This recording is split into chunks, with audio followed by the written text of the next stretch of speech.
Sampurasun sadayana, puji sinarang syukur, hayu kuring panjatkeun ka Gusti Allah anu parantos masihan rahmat sareng hidayahna. Ku rahmat sareng hidayahna, kuring sadayana tiasa kempel dina kaayaan sehat walafiat. Teu hilap oge, shalawat sinarang salam urang sanggakeun ka Nabi panutan Nabi Muhammad sallallahu alaihi wasallam. Muga orang sadayana dipaparin syafaat di yaumul akhir. Sarua halna sareng nangtungan sim kuring dipayeun dieu. Mugia sakabeh nu dipaparkeun ku sim kuring tiasa janten mangpaat keur sadayana dugi ka mangsa nu bakal datang. Kasadayana nu kuring pihormat para wargi pamarentah, para akademisi, para pisepuh, wawakil lembaga nasional sareng internasional sareng sakumna nu samikarsa anu dipihormat sasarangan Kementerian Republik Indonesia. Dina kesempatan anu mulia ieu nepangkeun nami abdi Medina Khaila Nafisa salaku Menteri Pariwisata sareng Ekonomi Kreatif. Sim kuring ngaturkeun rasa nuhun anu saageng-agengna tur pangajian anu satinggi-tinggina. Ka nu paduka Presiden Republik Indonesia anu salawasna mere dorongan sareng dukungan pikeun berlangsungna segala kegiatan.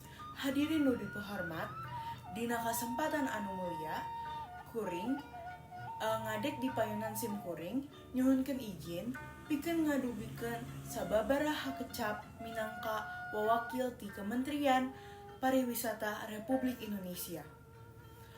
Sim kuring bade nyanggakeun hiji biantara nu eusina maparkeun gambaran ngeunaan sakumaha beungharna jeung leuwihna kabudayaan anu aya di Indonesia ieu. Salah sahijinya nyaeta kabudayaan ti Jawa Barat, nyaeta dua warisan ieu yaitu kabaya Sunda jeung pangsi. Duanana sanes saukur pakaian, tapi minangka lambang tina jakit jati diri, filosofi hirup, kehadiran masyarakat, khususna wewengkon Jawa Barat. Kabaya Sunda mangrupakeun pakaian adat wanoja Sunda. Bentukna sederhana tapi nggambarkeun keagungan, kalemasan, karendahan hate, sareng kasopanan. Dianggo babarengan jeung kain batik minangka bawahan ditambahan selendang. Keur ngarojatkeun rasa wibawa jeung hormat. Ciri khasna panjangna bisa leuwih nepi ka suku atawa lantai. Kalayan kerah bentuk hurufna teh huruf U. Warnana biasana krem, bodas, jeung sajajanna. Salah sahiji contoh kabaya Indonesia nyaeta anu sim kuring pake ieu. Ieu kabaya mangrupa model Kutu Baru nu asalna ti wewengkon Jawa Tengah. Ieu kahasup salah sahiji jenis kebaya klasik ti Indonesia. Nah, sedangkeun pangsi mangrupa pakaian adat pikeun kaum lalaki. Pakaian ieu mah raket jeung kahirupan sapopoe rakyat Sunda, utamina petani, pedagang, santri atau pedagang-pedagang. Pangsi diwangun ku baju leutik nu basajan digabungkeun jeung calana longgar panjang anu warnana item.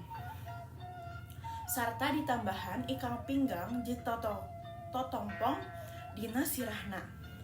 Para wargi sadayana kabaya Sunda sareng pangsi teh lain saukur warisan buhun, tapi eta teh lambang tina karuhun urang nu ngajarkeun anjeun inajeun kahirupan nu luhung.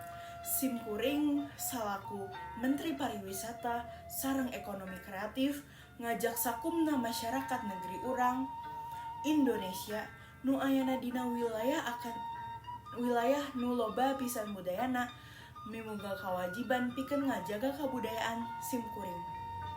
Simkuring atas nami Wawakilan Kementerian Pariwisata sareng Ekonomi Kreatif Republik Indonesia ngaturkeun rasa nuhun pikeun sagala bentuk perhatian, dukungan, serta komitmen para wargi dina ngalestarikan warisan budaya, khususna budaya Sunda. Simkuring oge ngahaturkeun nuhun ka sakumna pihak anu parantos masrahkeun kasempatan ka simkuring.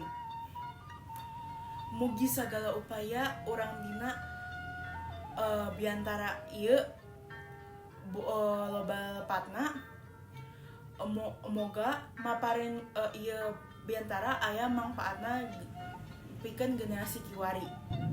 Maju terus pariwisata sareng ekonomi kreatif Indonesia. Hatur nuhun. Wassalamualaikum warahmatullahi wabarakatuh. Om Santi Santi Om. Namo Buddhaya, salam kebajikan, salam budaya, salam rahayu.